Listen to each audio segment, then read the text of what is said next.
Hello, KSQD listeners. It's every other Sunday again, and you're listening to Sustainability Now, a bi-weekly KSQD radio show focused on environment, sustainability, and social justice in the Monterey Bay region, California, and the world. I'm your host, Ronnie Lipschutz. According to Dr. Simon Dalby, Professor Emeritus in the Balsillie School of International Affairs at Wilfrid Laurier University in Ontario, Canada, global politics over the past 70 years has been driven by an overabundance of firepower, both nuclear and carbon-based. The first was used by great powers during the Cold War to threaten incineration of the world, intentionally or by accident, and in the name of national security.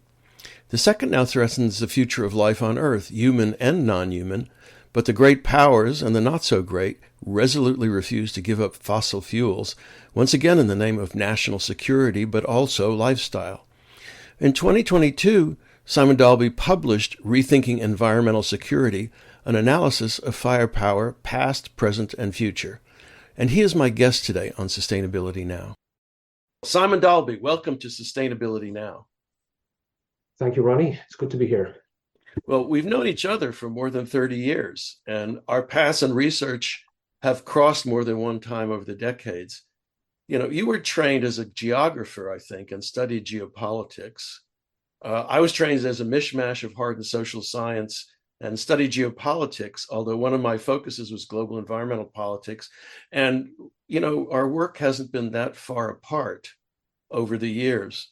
But how did you come to geography and your geopolitical focus? And maybe you can also explain for our listeners what geopolitics means.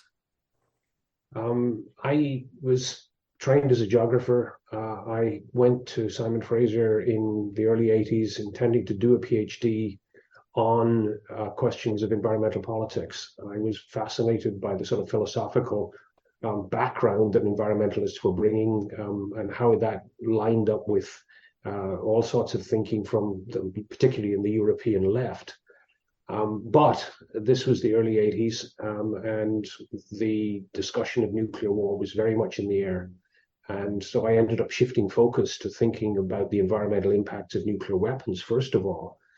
And then when I was trying to figure out what would happen to British Columbia, as it was my initial study of these things, if there was a major nuclear war, my curiosity was raised by, well, why do we have so many of these things? If the Russians, the Soviet Union, can destroy North America with a couple of hundred nuclear weapons, and the Americans can do the same to the Soviet Union.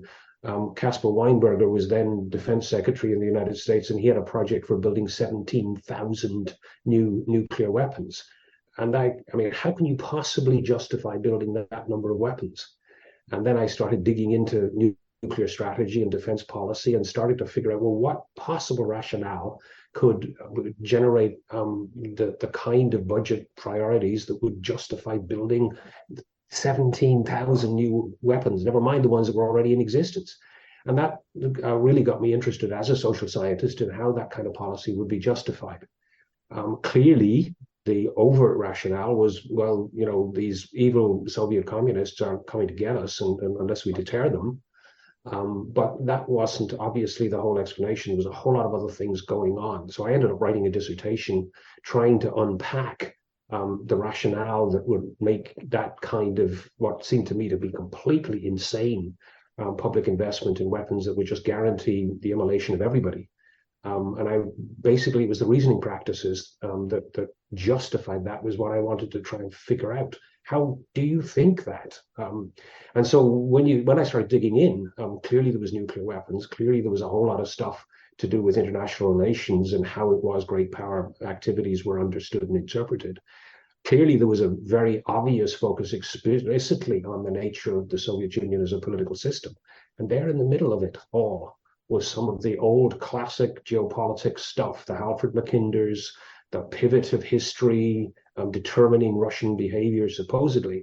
And it was actually intimately interlinked with the strategic thinking which just blew me away. I had no idea that that kind of old geography stuff that had long since been abandoned by serious geography scholars was actually hiding away at the back of the rationales for building these enormous numbers of nuclear weapons. So that's how I got into thinking about geopolitics.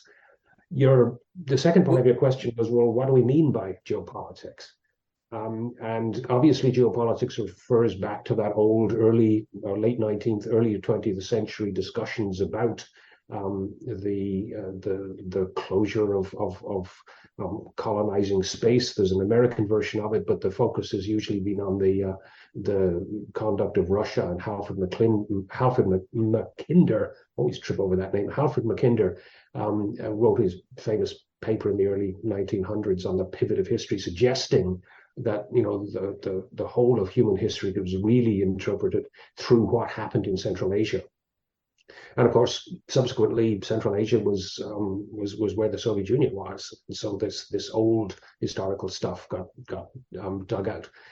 Later in the 20th century, geopolitics was linked with Nazism and rationales for Lebensraum, the expansion of control by Germany of substantial part of Europe was justified by all sorts of arguments about population size and the need to grow borders and the competitive nature of great powers. And of course, geography as a discipline abandoned doing that kind of stuff in the aftermath of the Second World War because everything was tainted with this Nazi expansionist stuff. I mean, serious scholars weren't going to go there because this had been discredited as nonsense, and besides which, the United Nations had basically agreed that borders should be changed forcefully. And so geographers had simply abandoned all that stuff. But my generation, tackling nuclear war and worrying about this sort of came back to look at geopolitics as not just this old geography determining destiny stuff, but actually looking at the reasoning practices, how it was that we thought about the world here and there, East and West, free world, communist world, the global South versus the global North. All of these are geographical categories that are profoundly important in terms of how we frame our understanding of the world and hence justify policies. So the reinvention of geopolitics in the 80s and 90s by sort of my generation of geographers focused on these reasoning practices on how it is we frame the world. Crucially, of course, for me, Edward Said's book, Orientalism, how the West was distinguished from the East and how the East was seen as irrational and primitive and exotic in comparison to the rational West was absolutely crucial in terms of understanding how the world is divided and hence justified. Policies are justified for building 17,000 nuclear weapons or intervening militarily in parts of the world for all sorts of reasons. But it's that geographical framing is what most of us geographers for the last 30 years or so have focused on, not the old-fashioned Halford Mackinder stuff and the Lebensraum arguments and so on. So geopolitics is about both the old intellectual trajectory, but also the current analyses of how it is we frame and understand the world, our place in it, and hence what appropriate political action is all about. At the time of this recording, we've just had a little geopolitics float across the skies over Canada and the United States. And of course, it caused a big uproar, even though the US does overflights all the time. So the Chinese government described it as a weather balloon gone astray. And of course, the US government thinks that China is spying on its military facilities. It's hard to take seriously, but how do you understand the growing tension between the US and China from a geopolitical perspective? If you were going to, use that particular framework to explain it or interpret it? Well, the conventional analysis is that the United States is increasingly worried that its sort of primacy in world affairs is being challenged by a growing China, an economic powerhouse for the last few decades. There's all sorts of mutual suspicion between the two, and the balloon, the weather balloon or spy balloon, depending on what you want to call it, it's probably actually a bit of both in some ways. is simply has become an object that was discussed in the media intensely. And of course, contemporary politics, once the media jumps all over it, inevitably politicians are sort of drawn into the fray. The interesting point is, of course, that this isn't the first time that a Chinese weather balloon, in lots of inverted commas, has drifted across North America. And you're right. I mean, states have been using aircraft and satellites to spy on each other forever, at least for the last century. Balloons are one of the oldest spy technologies in military stuff, going right back to the Napoleonic era. Never been very effective, not least because they're hard to navigate, although apparently the Chinese weather balloon did have some propellers and could maneuver at least a bit. Mostly it's just simply dependent on the winds. And if you're really smart and you know which way which winds are going to blow a week in advance, maybe you get lucky with how it is that the balloon actually follows a trajectory around the planet. The potential for them getting blown off course is huge, and frankly, you'd have to be quite lucky if you launch a balloon in China to actually get it to go over those nuclear facilities in Montana, whatever that everybody was fussing about. It strikes me as at least a substantial bit of good luck or bad luck, depending on how you look at it, that's actually where the balloon ended up going. The crucial point, of course, is that yes, it's spying, yes, it's intelligence, and of course, the fact that it violates sovereignty because we have these artificial borders around our states, and that then provides the justification for shooting this intruder down. Of course, the other reason for shooting it down is to have a good hard look at what the heck was actually in those balloons, assuming, of course, they can actually find the crucial parts of the debris off the coast of, what is it, South Carolina? They shot something it down, like someplace like that, yeah. But it simply focuses on the intensity of the rivalry between these political elites, which of course is hugely destructive because it's distracting us from all sorts of much more important things. But I mean, from the perspective, from the sort of the space, the geographical space perspective, right? So maybe we're going back to the old style geopolitics. I don't want to argue for determinism, but clearly there's a lot of competition or conflict going on around the South China Sea, and then China's influence what is it called, the Belt and Road Initiative, all of these sorts of things. How do you see that? I mean, again, great power politics, but from a geographical or geopolitical perspective, what's going on exactly? Well, I mean, clearly China is dependent on the global economy to a very substantial extent.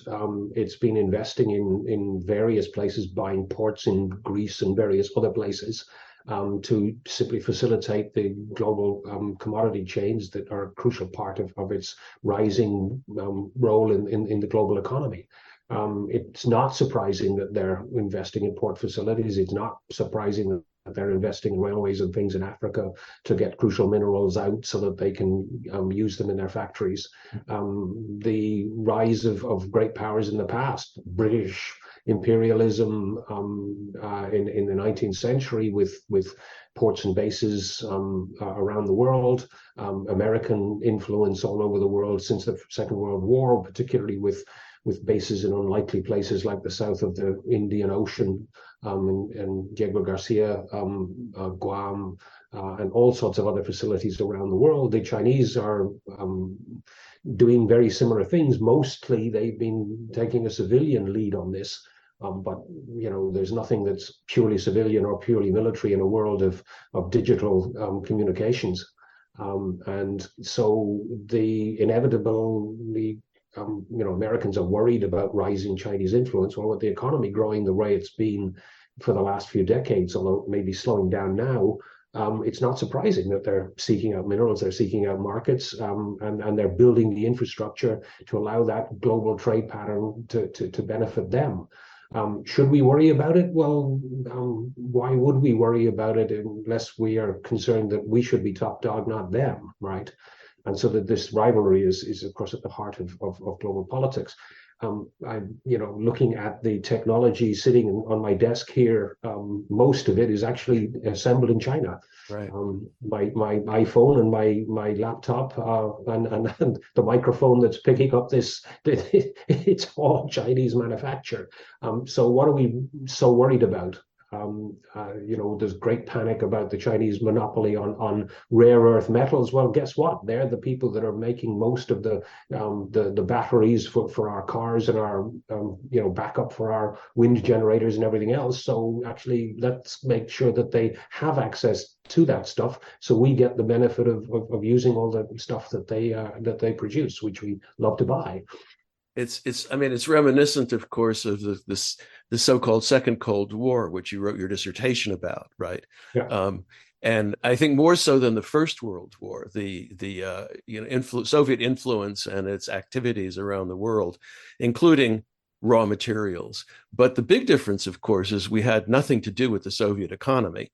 I mean, there was this very stark separation. Now we're welded at the hip with China. Yeah.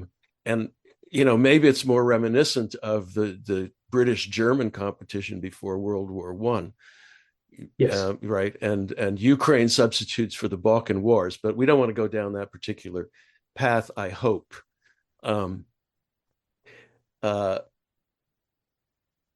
So when we began our graduate studies in the 1980s, nuclear war was really the threat uppermost in our mind. I mean, there was a little bit of discussion about climate change, as I recall, but not very much. And since then, over the last 20 years or so, especially, climate change has sucked all of the air out of the room, and nuclear war has been largely forgotten. I should mention I had Helen Caldicott on the show a few weeks ago, and have had a show on nuclear winter, and so I haven't been ignoring it, but for the most part, people don't think about it.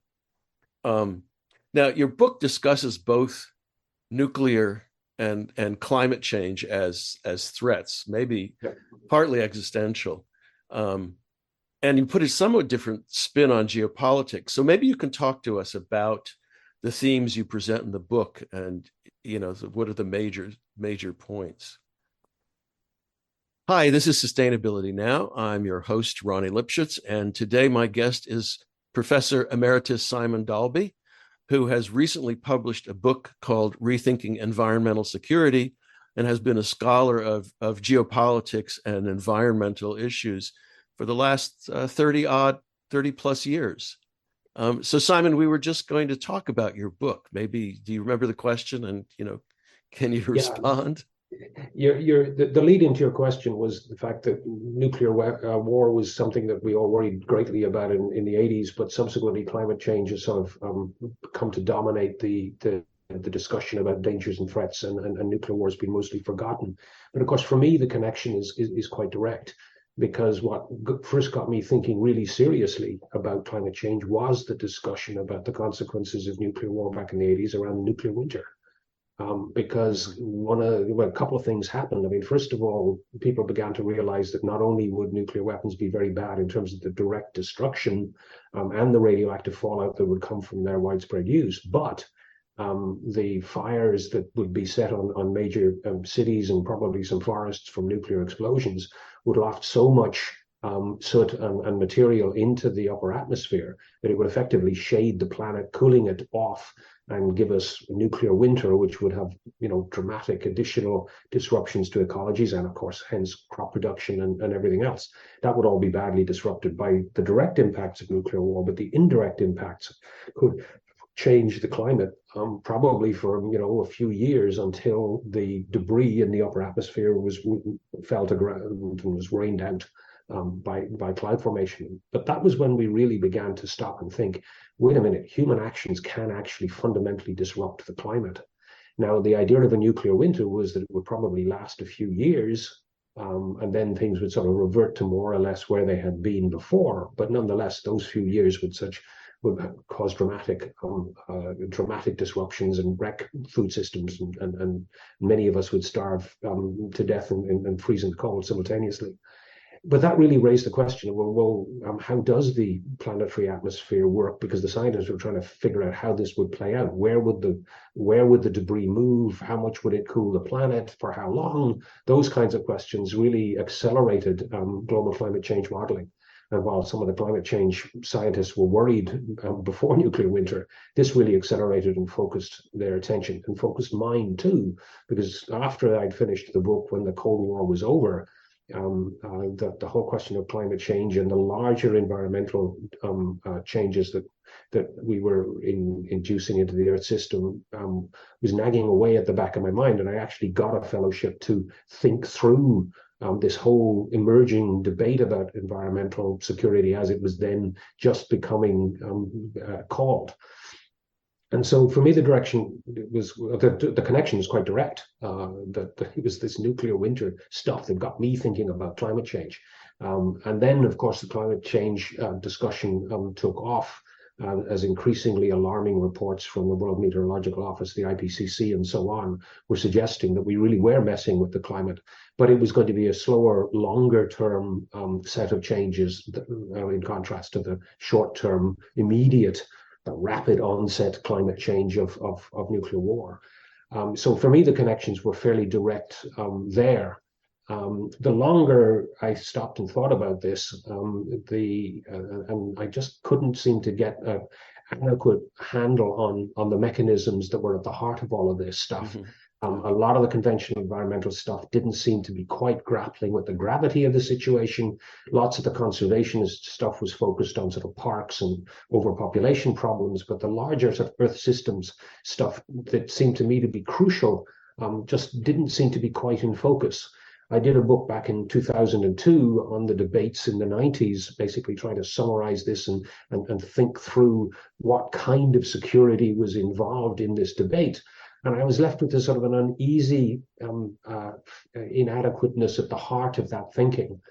Then along came the idea of the Anthropocene, suggesting that, the global scale human impact was such that we were effectively living in a new geological period because we were doing so much so fast to the Earth system. That filled in at least part of the conceptual gap. But what was the mechanism? Is there a way we can link the social and the material, the environmental and the physical together? And I stumbled across some marvelous essays from Stephen Pine, the fire historian. And he was suggesting, forget this Anthropocene stuff. We've actually moved into the fire age. The Pyrocene is what he suggested would be a better designation. And that was the moment at which sort of the penny dropped. Wait a minute. We are insecure because of nuclear weapons, because of the immense amount of firepower that we have generated in all these devices. But the same danger is at the heart of climate change because of combustion.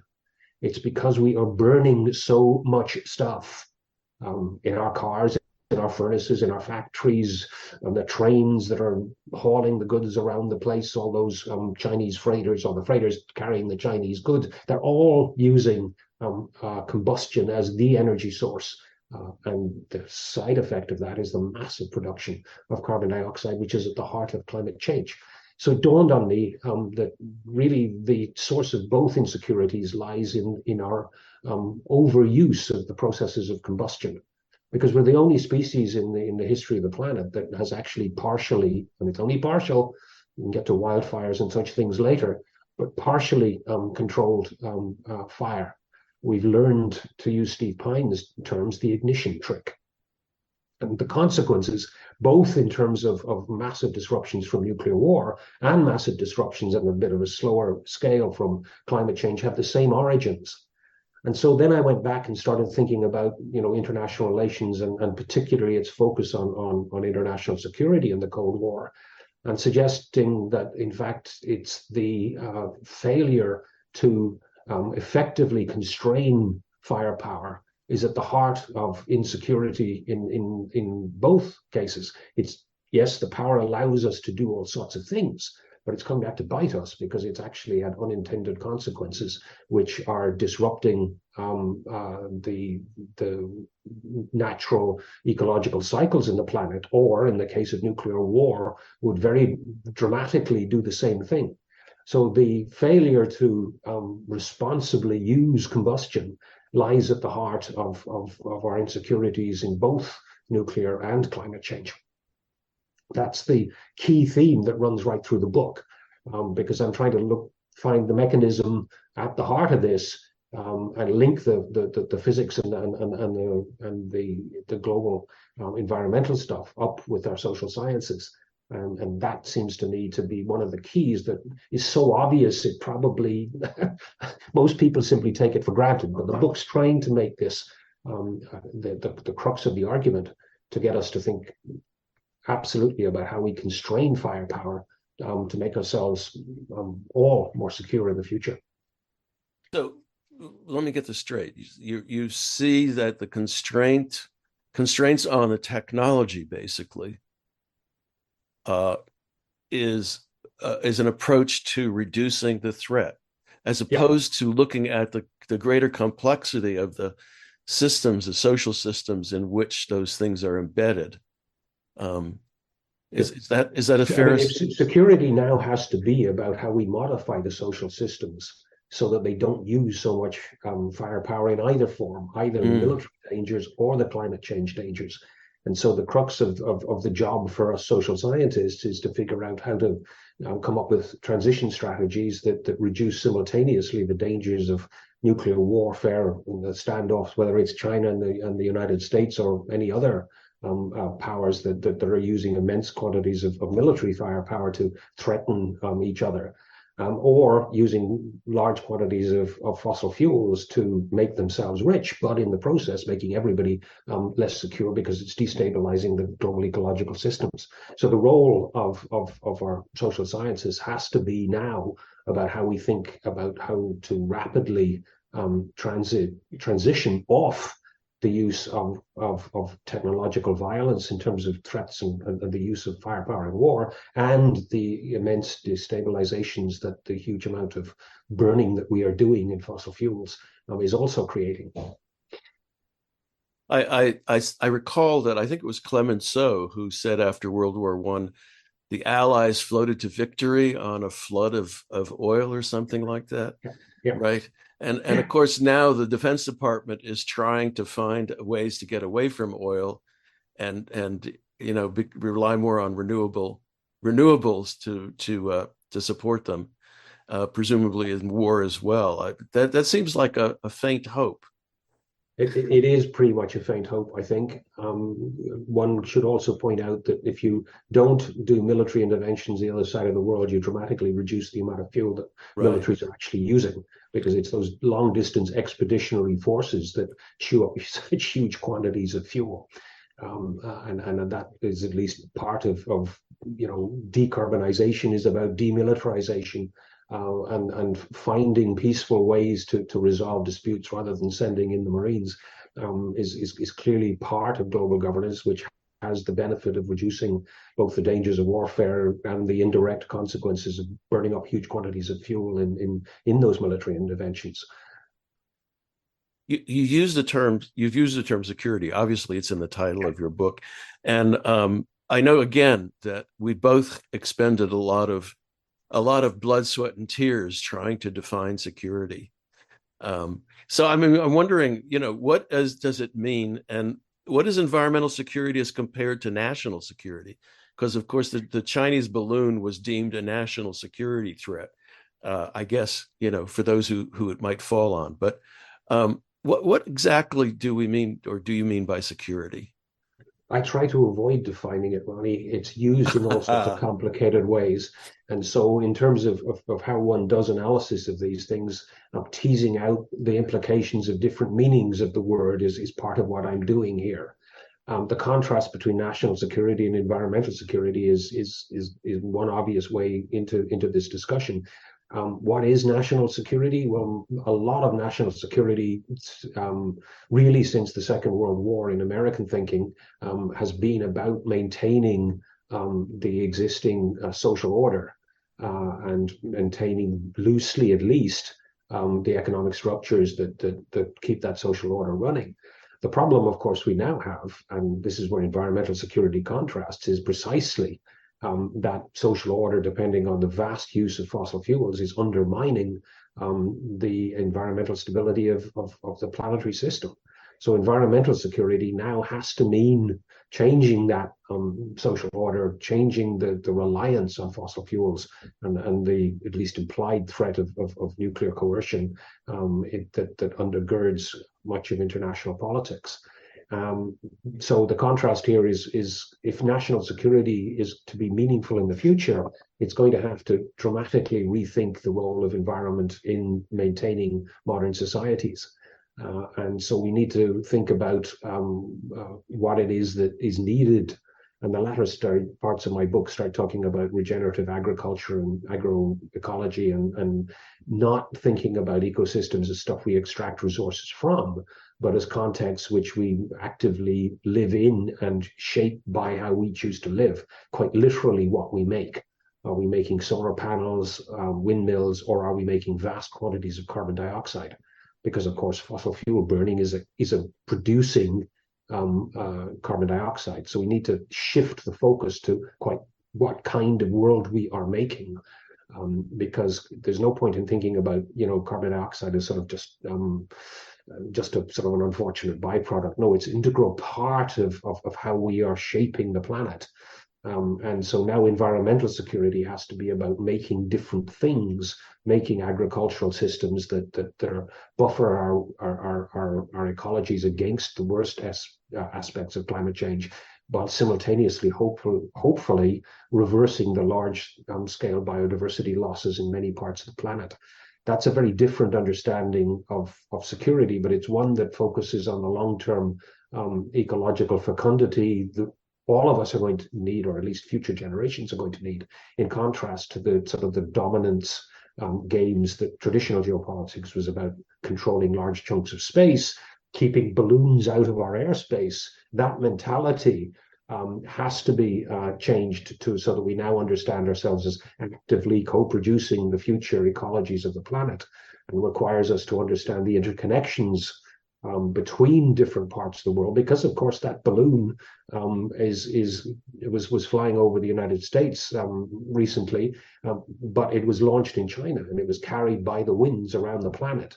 We need to understand that those winds interconnect us in all sorts of complicated ways, which we have usually assumed we can ignore by arbitrarily putting boundaries around supposedly discrete spaces. So that whole geography of our understanding of our place in the world needs an upgrade quite dramatically if we're going to have thriving civilizations for future generations.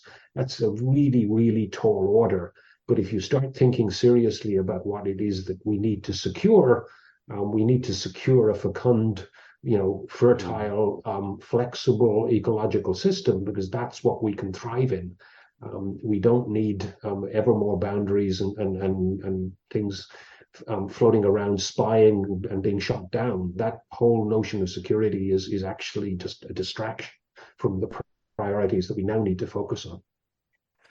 You're listening to Sustainability Now. I'm Ronnie Lipschutz, the host of the show, and my guest today is Professor Emeritus Simon Dalby, who recently published a book called Rethinking Environmental Security. And we were just talking about the concept of security, what it means, and basically how we have to change the way we think and act in response, particularly to the threat of climate change.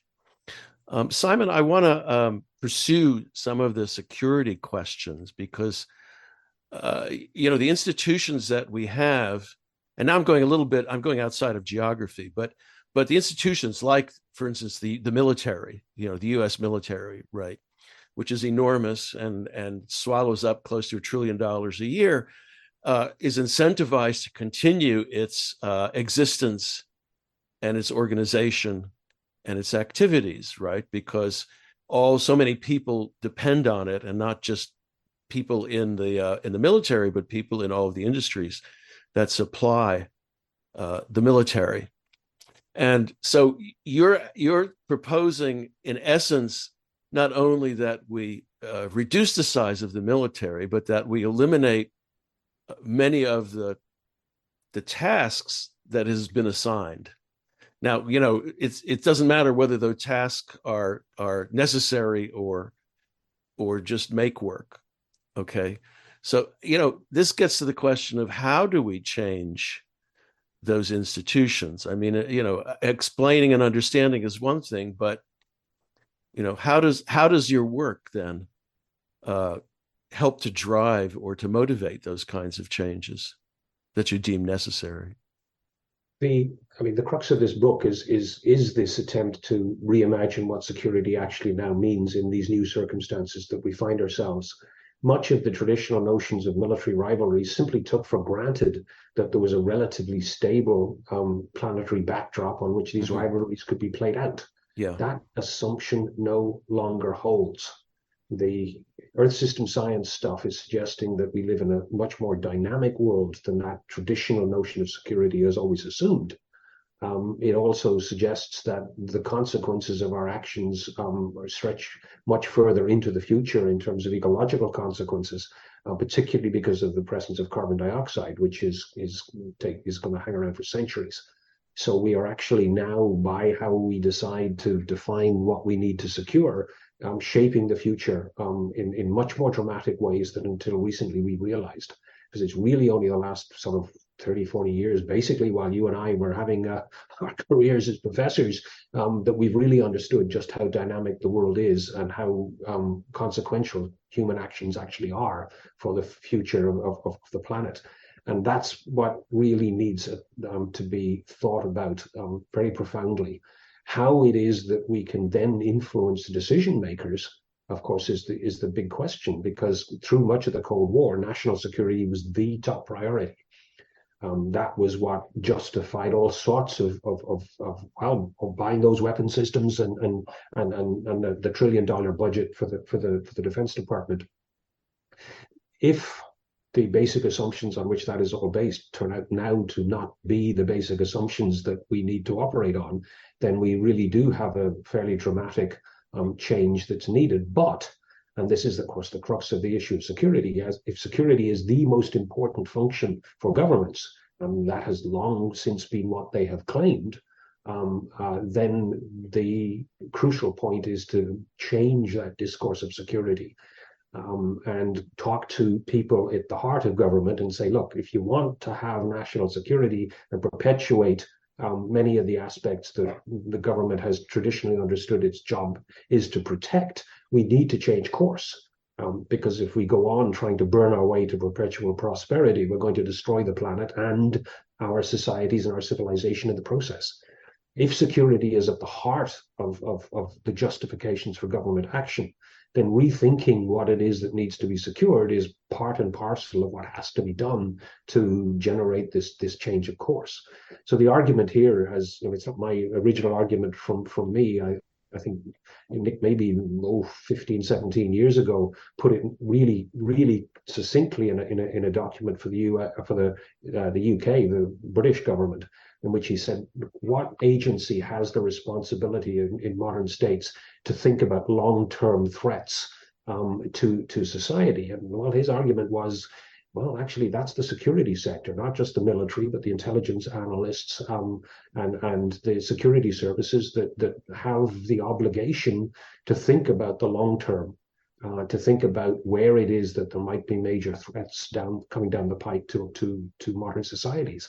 Therefore, we need to stop and think about the larger context in which we are operating and what it is we need to do to secure the long-term perpetuation of our societies. And clearly, climate change is now one of those major issues. Likewise, the loss of biodiversity and all the spin-off effects of both of those have for oceans and atmospheres and all the rest of it.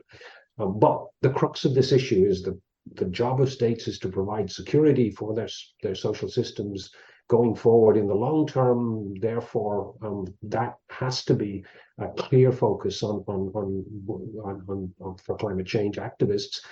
That we are endangering our long-term survival of our societies unless we change course. That's why security matters. I mean, look, I'm sort of playing the devil's advocate here, right? And I read, many of these military and intelligence assessments of, the threat of environmental change. Yeah. But the problem is that the people who write these things end up thinking in military terms. I'm not sure even the intelligence agencies. There was that famous CIA study back in the 90s, right, which involved many people and a lot of analysis, and they couldn't find, and they were focused more on social structures and institutions, as I recall, right, and they looked for correlations, and they found, I think, two of them, and I can't remember exactly what they were, but they certainly weren't military. And so again, when you say what is the agency responsible for this, perhaps relying on the security agencies is a big mistake.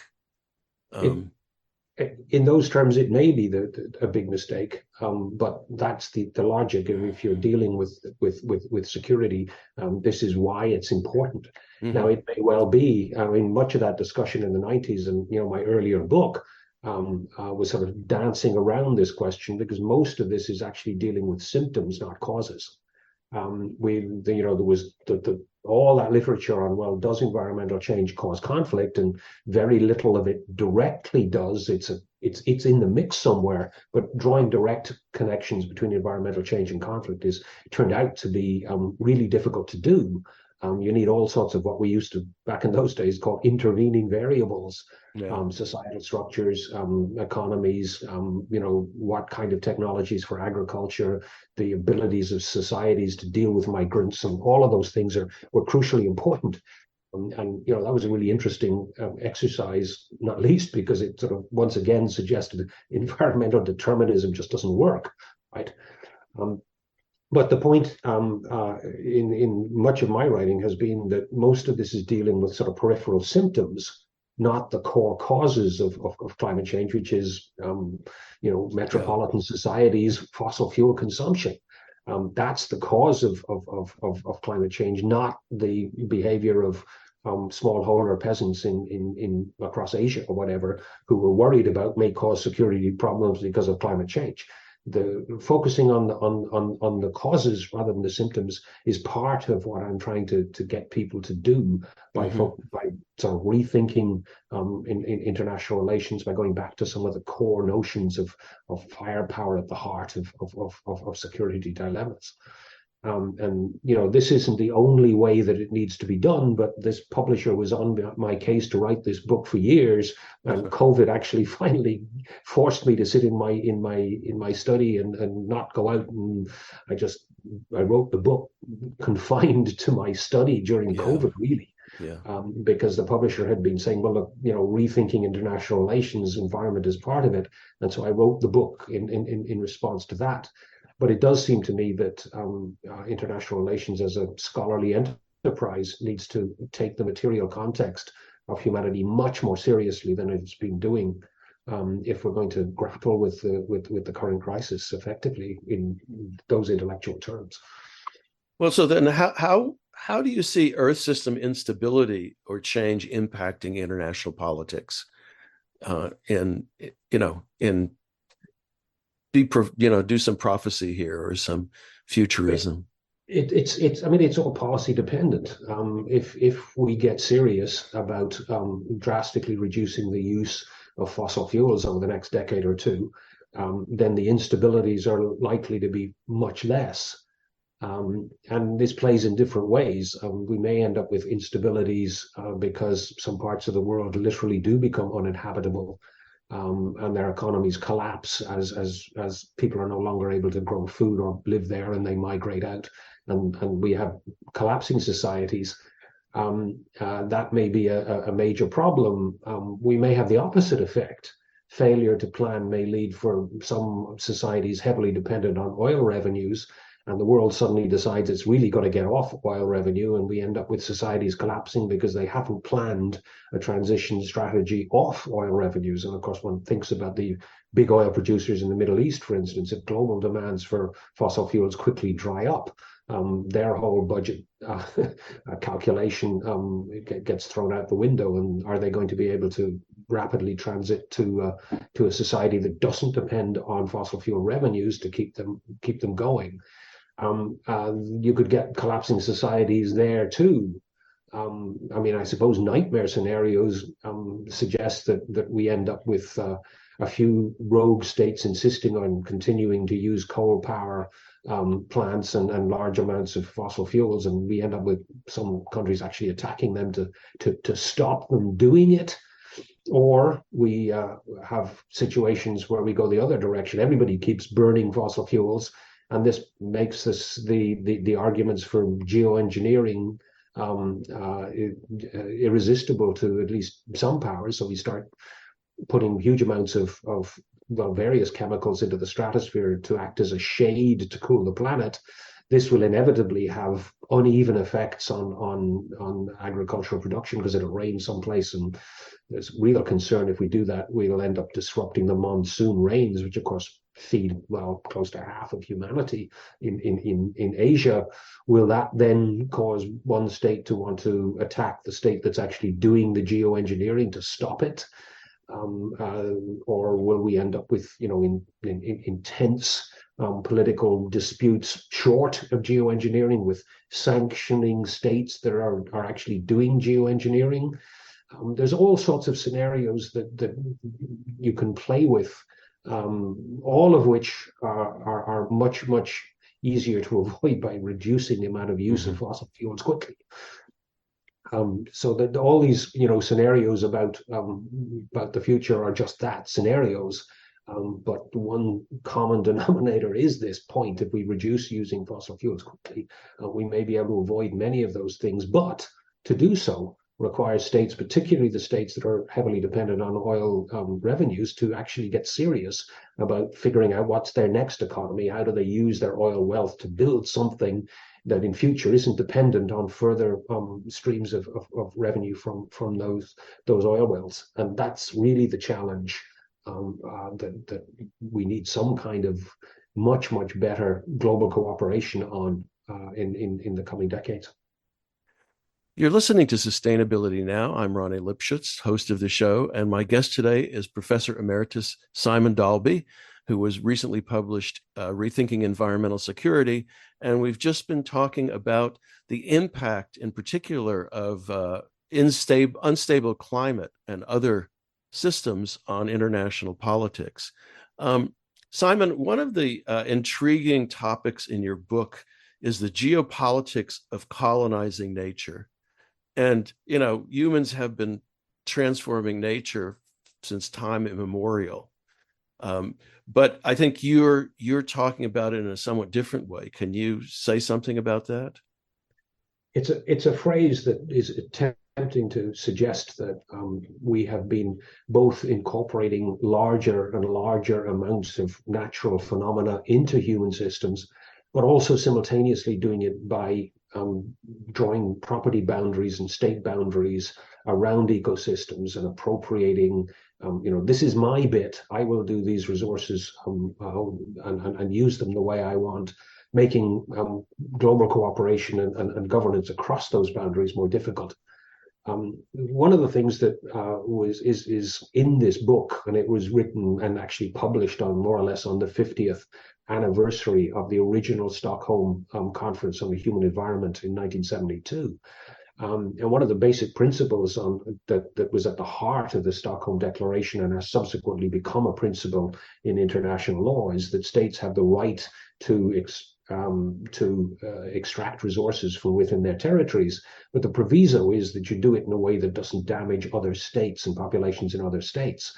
And of course, this has been one of the major problems we have. This is my chunk of territory. I will do what I want because I've drawn a neat boundary around it as either in property on the small scale or sovereignty on the big scale.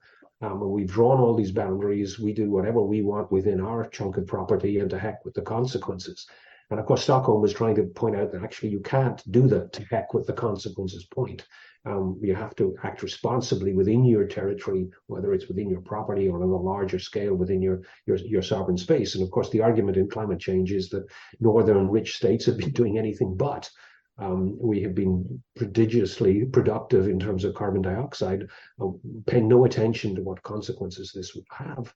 And of course, vulnerable agricultural populations in the global south that are more directly vulnerable because they are agricultural and hence dependent on rainfall and sunlight and its fairly predictable patterns, which we are starting to mess up.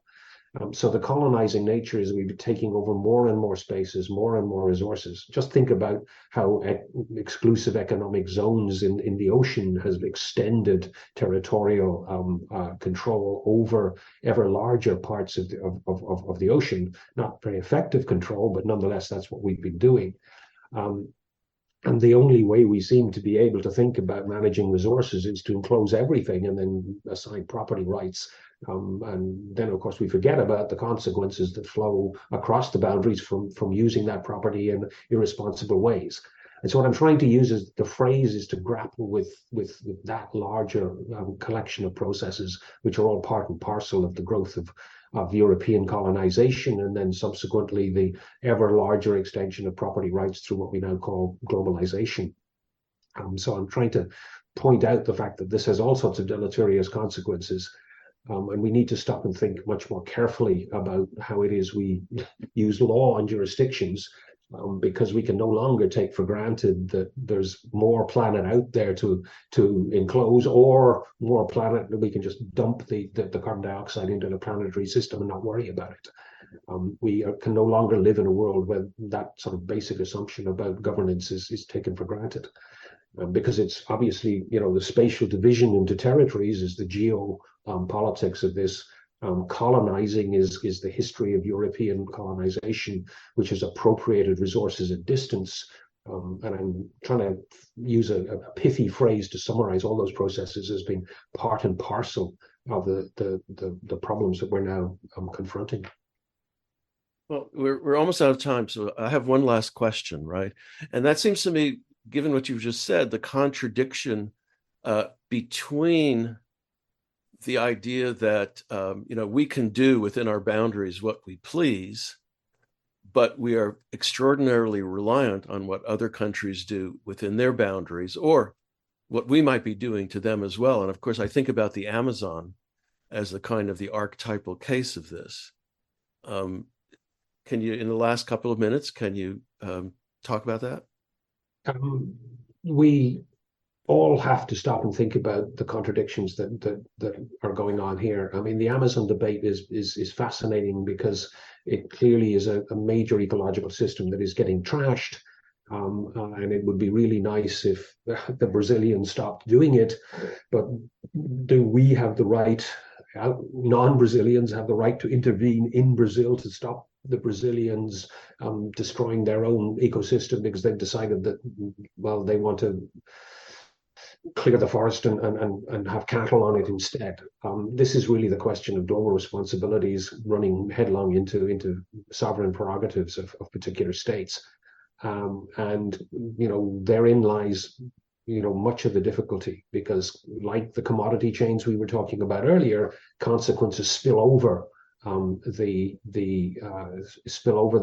sovereign boundaries of states. One of the more interesting arguments in the whole climate change thing, of course, has been compensation payments for foregone resource extraction opportunities. That's an awful mouthful. But basically, if you promise not to cut down your forests and make money from the forest, we will pay you to keep the forests intact, has been one of the basic side payment arguments in climate change. Of course, it doesn't work very well in an increasingly volatile world. I think in some of the so-called carbon offsets from Quebec have been forests in California, which are supposed to be intact, sucking carbon dioxide out of the atmosphere to make up for the stuff that the Quebecers are putting into the atmosphere. Well, at least half a dozen of those forests have over the last few years burnt, which means that these side payments simply ain't working because the ecological services that their forests are supposedly provided are simply disappearing because wildfires are destroying those forests. We've got to stop and think very much more carefully about how we do this kind of international arrangement, because it's quite clear that a lot of the promises not to do things are just fictions. But that said, somewhere along the way, many ecosystems do need to be protected. And in a world where growing populations are all aspiring to more affluent lifestyles, it's really tricky to figure out how it is that you can actually keep some of those places intact. There's another debate about this that's really tricky, and that's the whole discussion about half Earth. In other words, we should basically leave large chunks of the planet uninhabited to let them get on doing their ecological things, because in the long run, this will be for the benefit of biodiversity and probably for all of our benefits in the long run. But of course, there's a very nasty history of colonial notions of conservation, which required removing native peoples from environments where they'd inhabited in perpetuity, because somehow people were the problem in terms of causing environmental destruction. So the violence of dispossession is another aspect of this colonization, the geopolitics of colonization. Can we find ways that indigenous populations actually become the protectors of local ecosystems, rather than seeing them as the problem because they inhabit those ecosystems? That requires another fundamental change, and I don't think we've yet collectively, in terms of global governance, stopped to really think carefully about how to figure out how to have actively flourishing ecosystems as that which we promote effectively. That's a major challenge, which lots of the conservation people are starting to think about, and some of the environmental peace building people are starting to think about too, in terms of what kind of social arrangements will ensure intact ecosystems in perpetuity, but still allow people to live reasonably well in those ecosystems.